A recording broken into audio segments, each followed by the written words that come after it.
ago, they wasn't ready for it. They laughed me off the goddamn on stage. You see what I'm saying? But that's okay, son. My cousin here to straighten it out. The only disagreement I got with it, we're going to have a battle of the hazes. Who telling the real plantation story?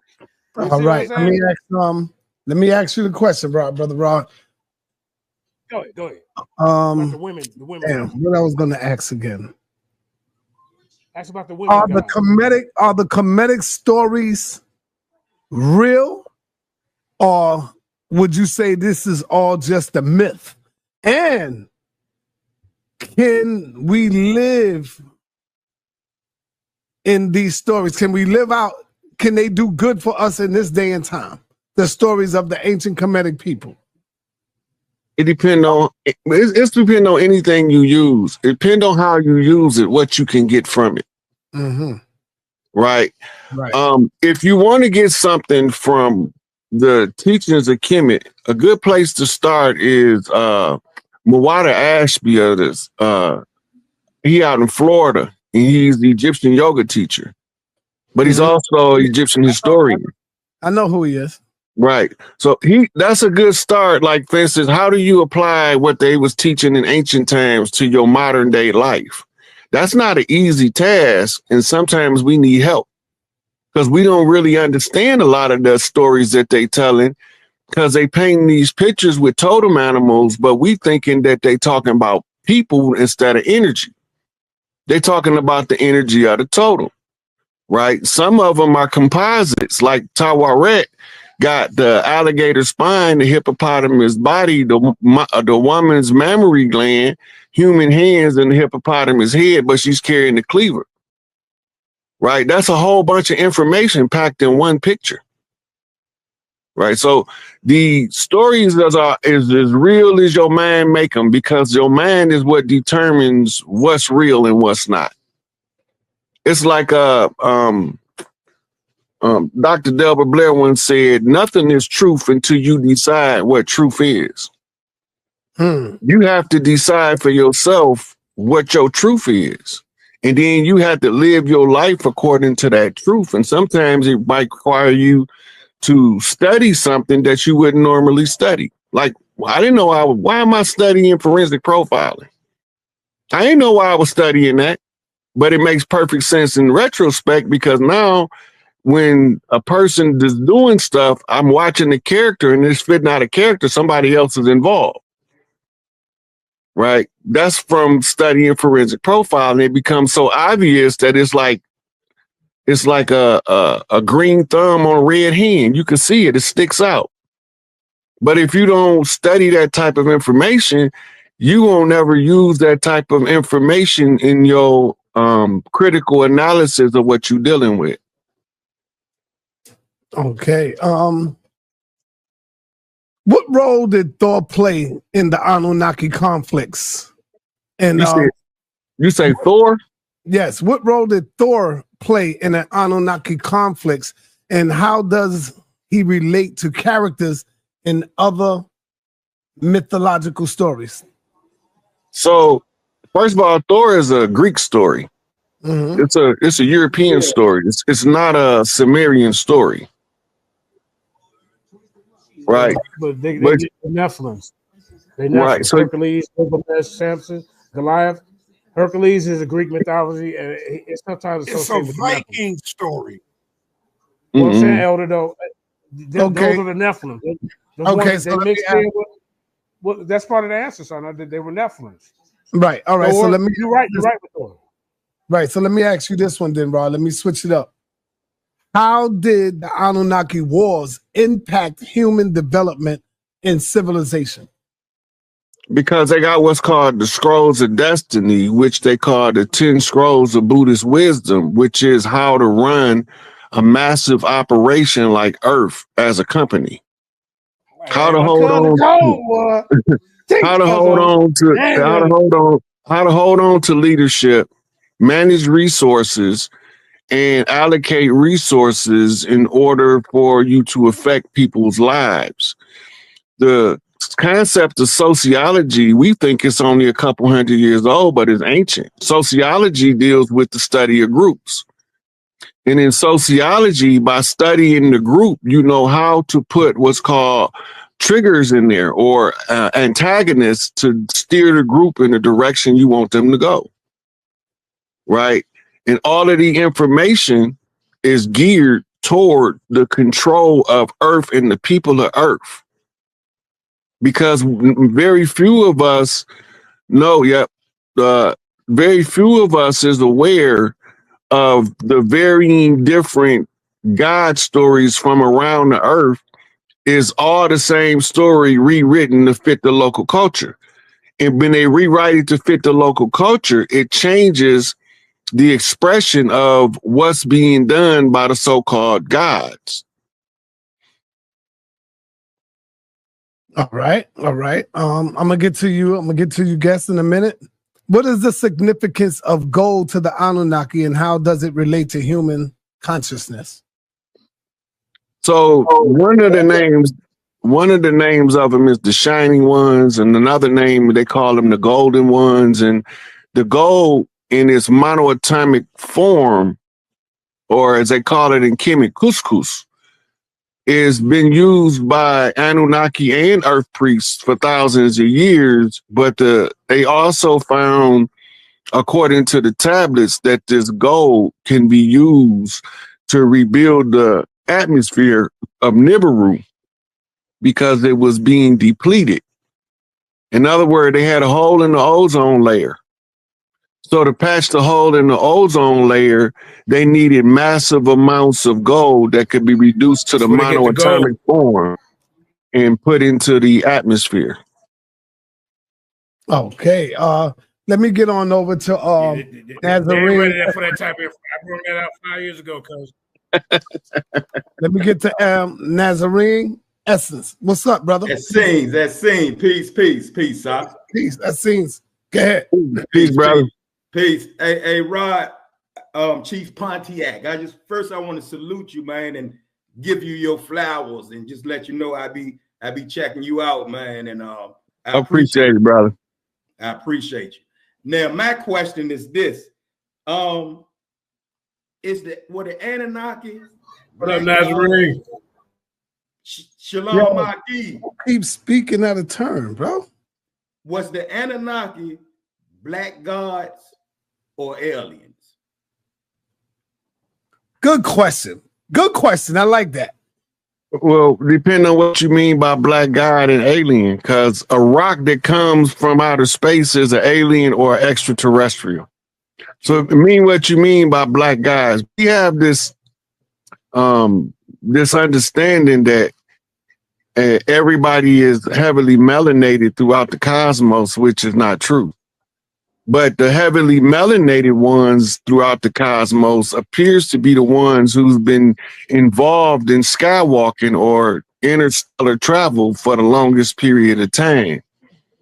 In that their contact with other civilizations has advanced those civilizations to become skywalkers, whether they melanated or less melanated in a skin tone. Right. So on Earth, we have all the color spectrum of humans in our genome on Earth.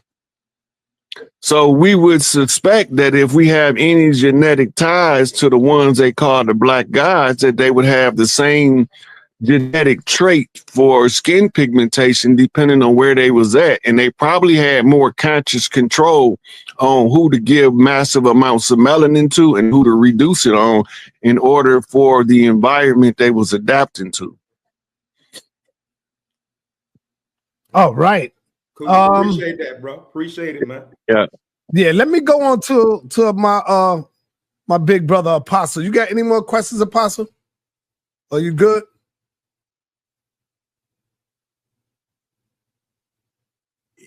Yeah. Go ahead, brother. I wanted to ask him, is it about melanin, aliens and gods and stuff? What do you know about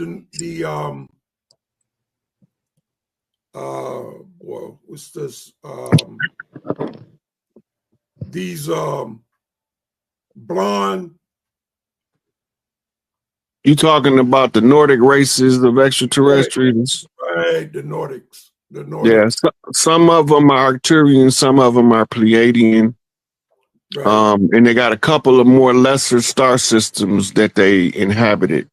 You heard about the tall whites and yeah. And Then you have like the Procyon have the fullest color spectrum in they community, from pale face to almost imperceivable in the darkness of the sky black. Right. You know, they come in.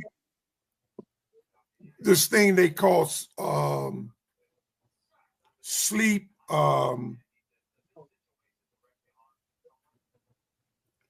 Where you can't move in your sleep, you're conscious. Sleep paralysis. Sleep paralysis.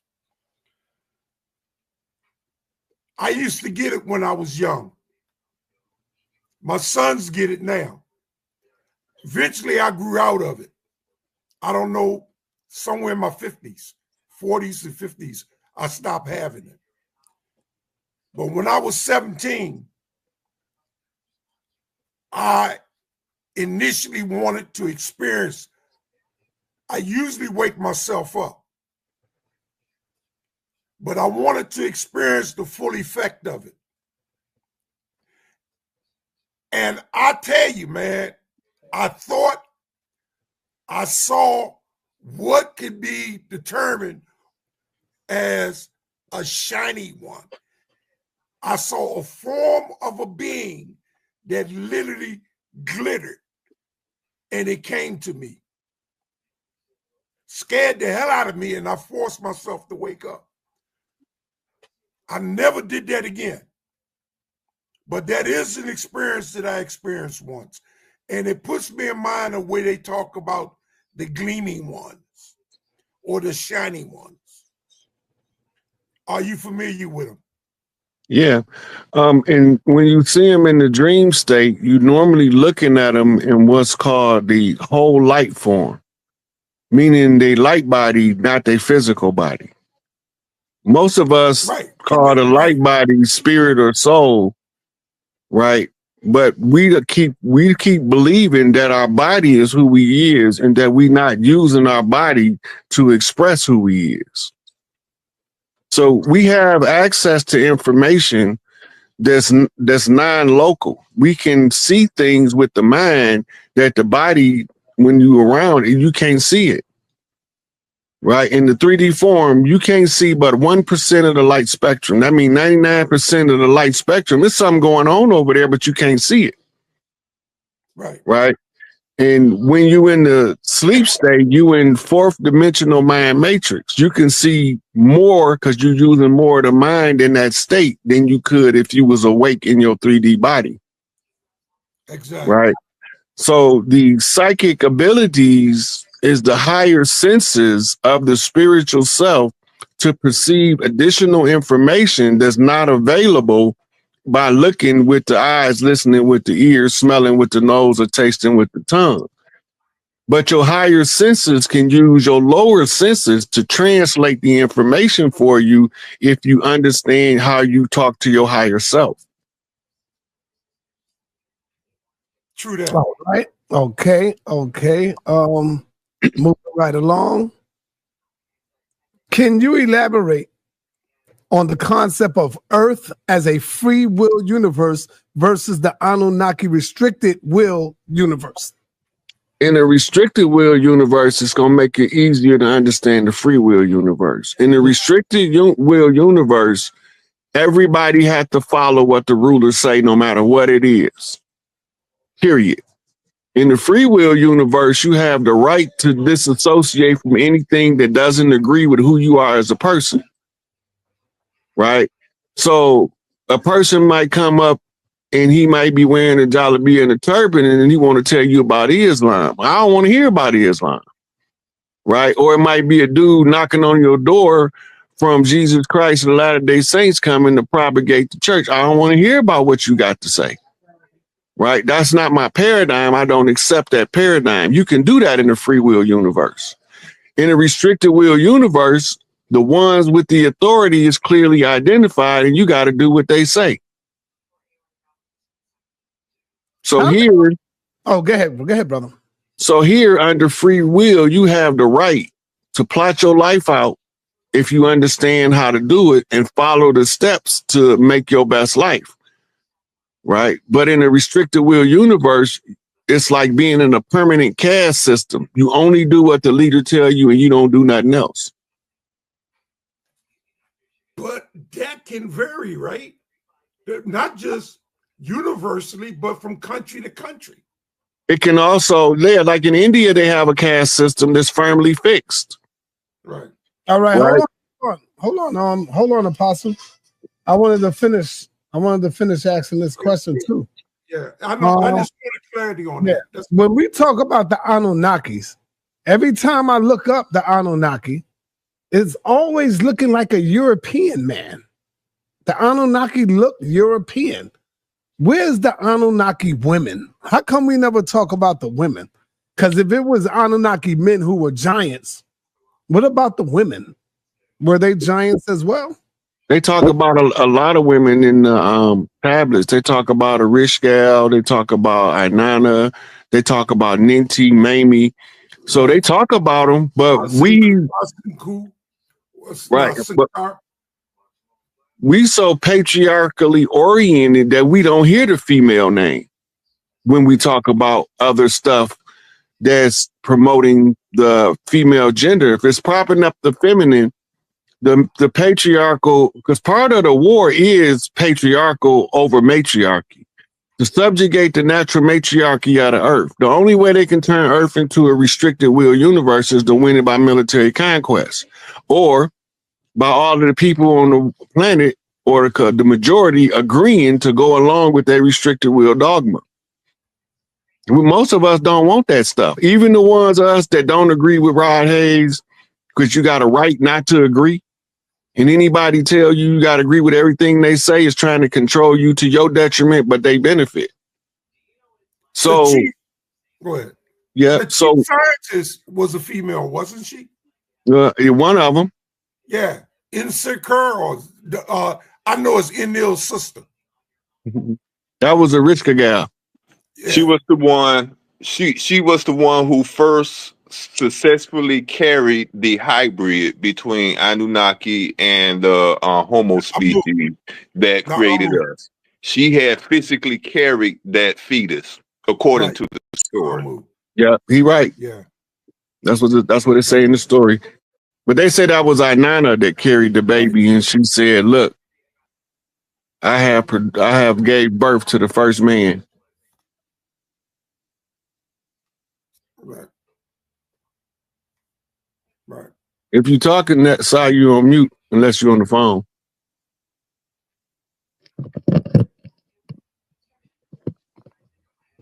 Yeah, I got you. How does the story of Abraham in the Bible relate to the Anunnaki? See, I want to keep it on the Anunnaki because that's what this is about. That's right. What the title is. So I want to get everything out of you that I could find out and learn about the Anunnaki. Now, Abraham's point of origin becomes significant to the Anunnaki story because Abraham originated from Ur the Chaldees, right? And Ur the Chaldees is also an ancient city from the area of Babylon, Sumer, and Acadia. It's from that same geography. But Abraham, the name Abraham, Ab means heart in Kemet. Ra means the supreme deity. And Kim is Kim, which means the melanin or the black dot. So that they using an acronym to conceal something. Right. So his name went from Ab Ram, right, the heart of Ram, to the heart of Ra, the black god Kim. So yes, that was the Chaldean connection is where you would see the closest connection to Abraham and Sumer. Can you explain more about the Earthborn humans and their relationship to the stars? We walk in stardust. right? Our spirit body is governed by one of them stars in the sky. Normally, in that little area where your zodiac sign is where your star is in the sky. The light from that star is expressed through your genome in communication with the earth and the sun. Mm-hmm. Right? So when your stardust form, your spirit body, you need a physical vessel to inhabit. Right? So your light body begin to look for a station to tune into, which we call it a genome code, a series of markers on the DNA that allows this particular light body to access this physical form. All right, let me go to Neil Spite real quick. Neil Spite, man, do you have a question, brother? Actually, I wanted to say peace to you, brother, Chief Pontiac. How you doing today? Hey, brother, how you doing? I'm doing pretty fair for a square. Right. So I had a 2-question and 1 statement. Go ahead. Okay. Okay. The first statement is, I'm from Detroit, and Chief Pontiac was a chief in Detroit, and it was a story about, that's where you get the Pontiac car and all that. Mm-hmm. But it was a story about him that I believe he was fighting with the French, because Detroit originally was French, Detroit, and I think they was fighting against the English, and they were sitting at a powwow, whatever, eating, and whoever was the French or the English, they were like, "Oh, this is so good. What is this?" And Chief Pontiac said, "It's your British or your English brother." So he a cold piece, though. Man, hey, but that was Big my Mama say statement on. turnabout fair play. Huh? Big Mama say turnabout is fair play. Yeah, you know what I mean? I ain't mad at him. Yeah, hey, but listen, let me say on my my question to you was, have you, and if you have, can you give us some information on which doctors call the junk DNA within a human's body? That DNA there, which would be like an extraterrestrial, they don't understand, like you say, the stardust, you just piggybacking off that.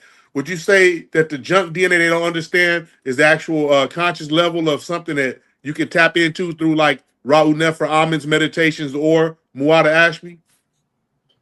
Your junk DNA is the DNA that was not firing codons. This was chemically blocked. It's not junk. Exactly. Yeah, I was gonna ask you, what the hell is junk DNA? They call it that, but it's not. Yeah, go ahead. His DNA is not activated. It's not active. Right. And once you can activate that DNA though, but they don't want you to know how to activate it. You have something called Kriya Yoga that are activated, Egyptian Yoga, Muada Ashby, he know how to activate it.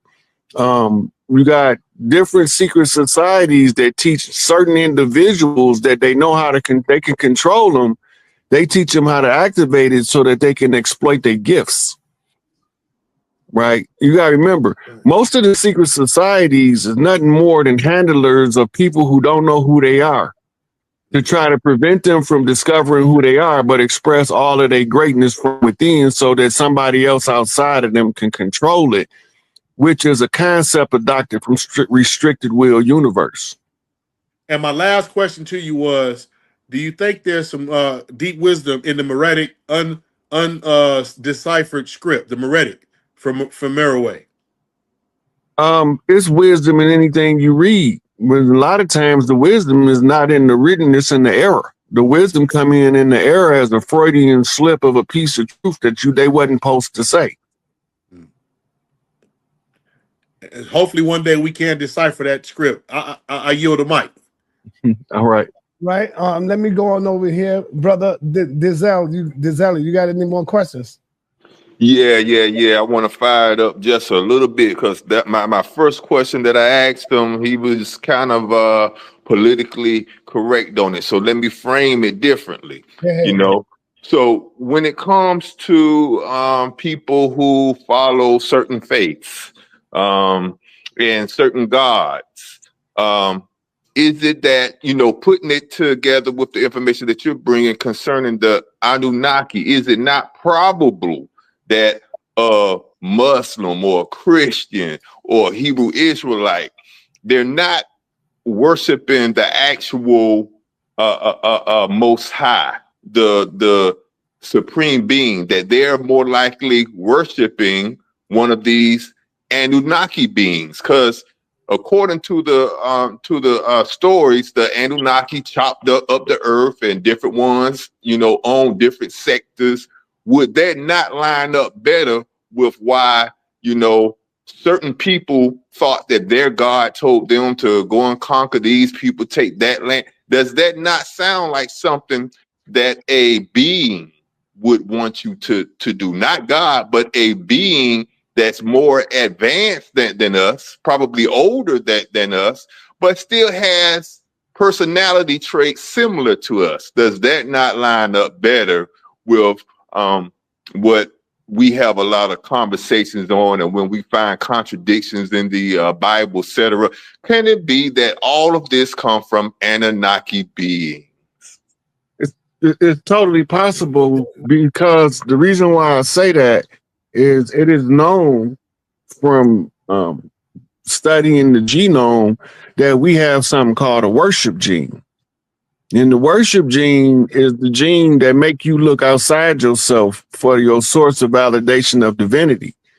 The real God, you can only get to the real God by going within yourself, because you are directly hardwired through your brainstem, through what's called reticular formation, black dot, as Dr. Richard Kling described it, in the base of the skull, that is tied directly to source, right? The intermediary between you and source is your higher frequency self. Your lower frequency self is the one that roam the earth and think it know everything, while your higher frequency self is trying to reveal the truth to your lower self, but you too busy looking for all of the validation from what we call lesser gods, or man-made gods, or gods that's men who made themselves into deified images, right? So you're not far off, brother. So, all right, that's what I was wanting to hear. So, my brothers and sisters, when we have these conversations, and when Saw gets you in a corner and you can't answer certain things about why God wanted you to go break these people or kill these people, and you have to fall back on, well, God can do what he wants. Would it not be more logical to just realize that, dang, I was worshiping a lesser God, a simple being that's more advanced than I am, but it's not the overall Most High? Thank you, Brother Rod Hayes. Creator of all is what we call it. If it's true, right. My God would not want me to rape nobody. All right, Apostle. All right, Apostle.